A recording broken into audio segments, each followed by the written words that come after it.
I am staff writer Katrina Satterwhite, and today I have the pleasure of speaking with Charles Haley, five-time Super Bowl champion. I'm so excited to have you here. Welcome, welcome. How are you today? I'm doing great, Tratina. Okay, Tratina. Hey, Okay. I done slaughtered your name already. You know what?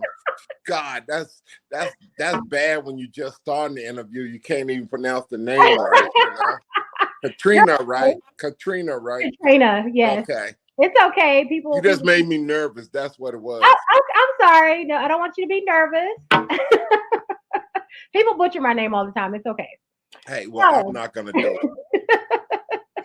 so usually we'd probably be talking about football, but it's not about football today. I want to talk about your lovely foundation, Tackle Tomorrow. Can you tell us a little bit about that foundation? Tackle Tomorrow Foundation was founded by me and Bob Bowie. Um, we it's about education, reading. When kids are tested at the third grade, if they're not reading on grade level, then that's how they build prisons and stuff. So we wanted to affect change. We wanted to be a part of the change we want to see in others. So we started Tackle Tomorrow. Tackle Tomorrow. We bring books into the school. We bring technology, English and Spanish software. We we provide computers. Um, we do bike drives for the best reader. We and then we also do food drives for Thanksgiving and Christmas for the community. You can only build a child if you build a community. Hmm. And so at this stage of the game, the school is getting firm. Now we got to bring the community along. I totally agree. I think that's so amazing what you guys are doing. Now, are you working with all states or just particular states right now? We're only working in South Dallas right now. Okay. This is it's hard going from school to school. Yeah. Just trying to take teachers and principals and try to help mold them um, to to to be able to affect change in Hmm. the school system. It's hard sometimes to navigate DISD schools, but we've been lucky. We've been having principals and teachers that are dedicated to helping create change in the school and in the way that we educate kids. That is so awesome. And that's something that we definitely need here in Dallas. I understand you just had a charity poker tournament. Wow, yeah, it was off the chain, and we had a lot of great guys show up. Emmett, Mike, Oh, Emmett, Mike, Drew Pearson, Ed Tutal Jones, Tony Toba, Chad Hennings, Jim Jeffcoat. We had a lot of guys show up, and Zeke showed up. He showed up an hour late, but he showed up. But people believe in what we're doing, and mhm. we raised some good amount of money. But when you have to pay um, $50 a subscription for English and then for Spanish, and then you have to we provide reading coaches that comes into the school to help the teachers, and also to help facilitate the small groups so that the kids that are behind can get caught up.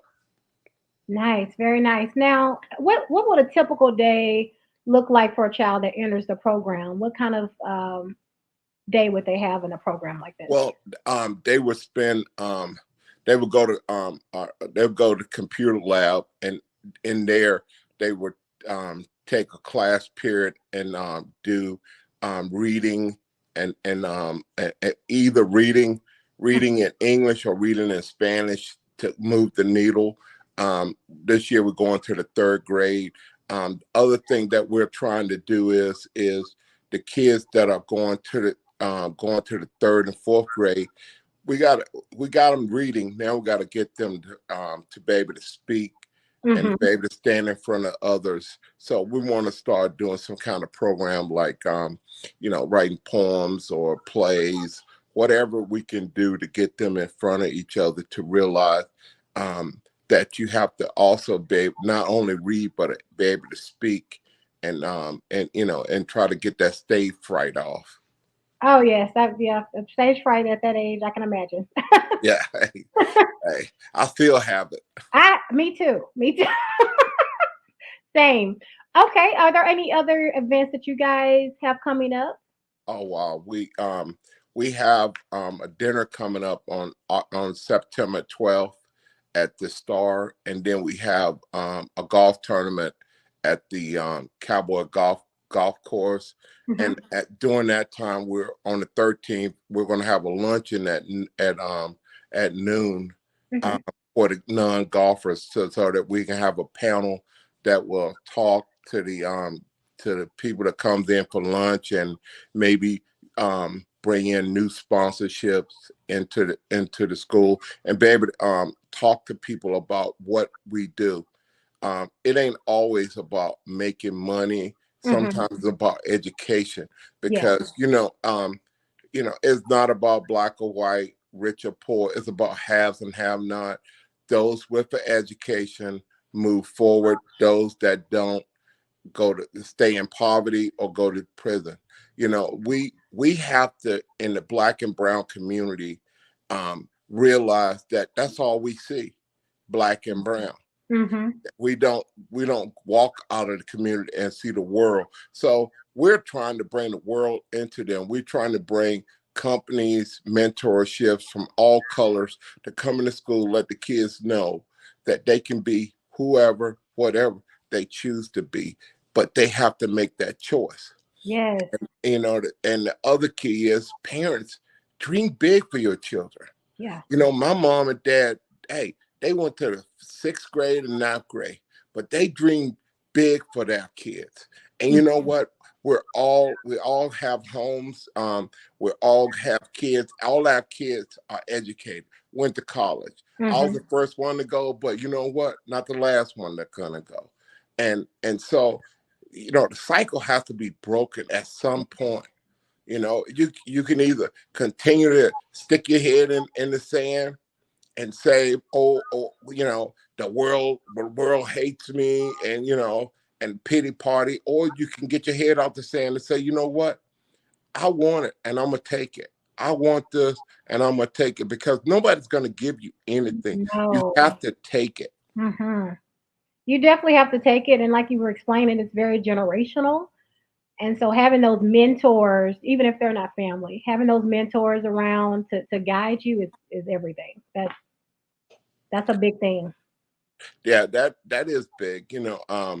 I just, the thing that bothers me most is that, there's a church at almost on every corner, but yet there's not love in the community. When we go to raise money, we have to go up to North Dallas to get money raised, but down in the South, hey, that money's going somewhere. Somebody is pulling that money out of that community Hmm. and taking it up north instead of reinvested in down south. So until we can understand that we're a part of the problem, there can never be any solutions. And my thing is, I'm gonna speak truth to power, whether I'm liked or not. Amen. Amen to that. And that's going to be a benefit for the community overall, what you guys are doing. And we're so proud of you guys. If a child was interested in the program, or a parent was interested in enrolling their child in this program, how would they go about doing Well, we're right now we're in 5 schools, and so you have to be enrolled in those schools. that? Okay. It's not an academy or anything like that. The thing that we do ESL classes where you could go to Tackle Tomorrow or call the schools that we're in, Hmm. and they can give you the Zoom to be able to do it, or we'll give you the technology so that you can be a part of the Zoom.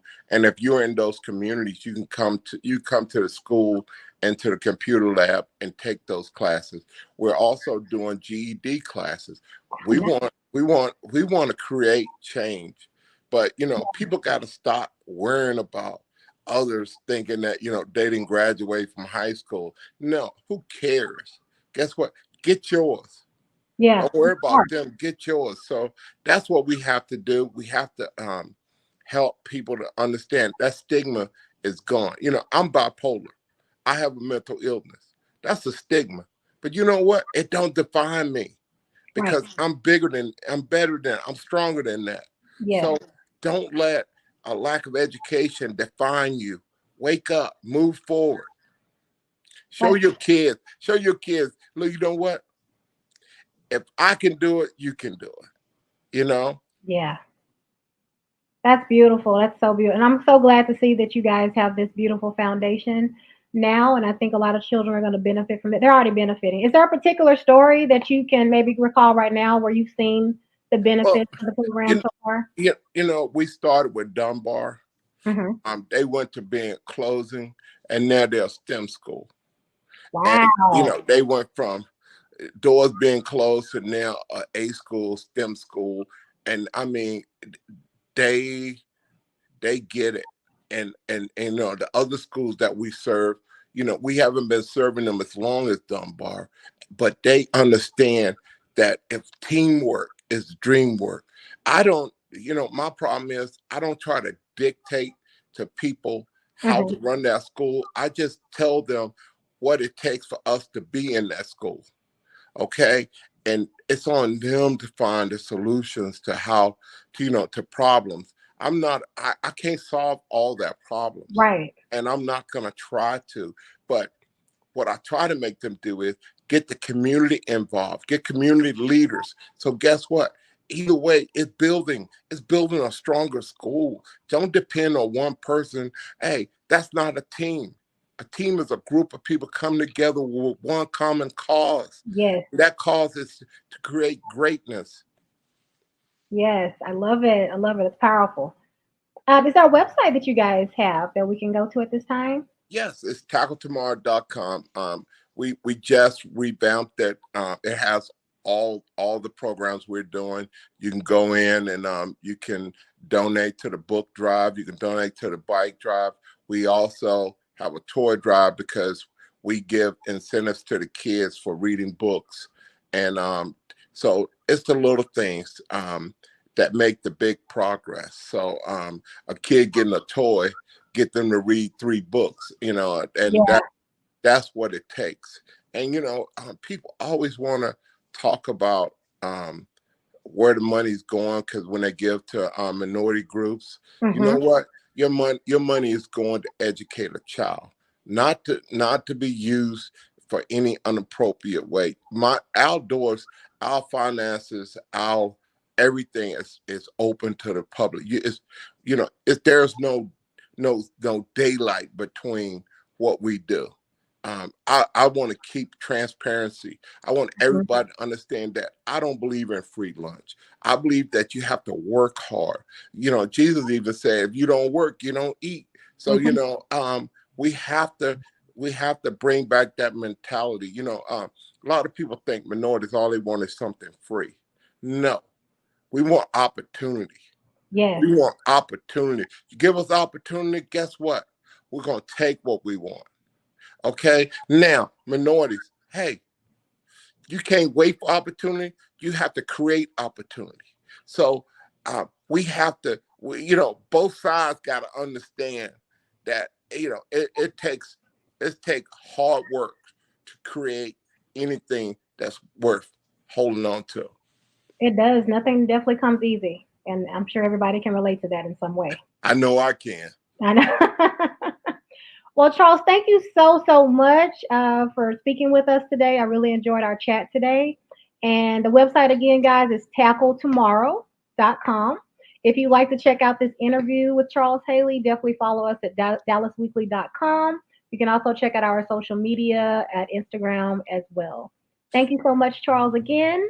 Well, girl, if I'd have known that I was gonna see your gorgeous face, that I would have shaved, girl. I would have shaved. Hey, Tamika, thank you so much for this opportunity. You are a blessing from God because you are helping me feed the sheep. What is the harvest is plentiful, but the workers are few. You are Yes. one of the workers, and you help us bring in the harvest. Thank you so much. And I will definitely share this with everybody I know as well. Thank you, dear. Have a Thank blessed day. you too. Thank you so much. Have a great evening. Bye. Bye bye.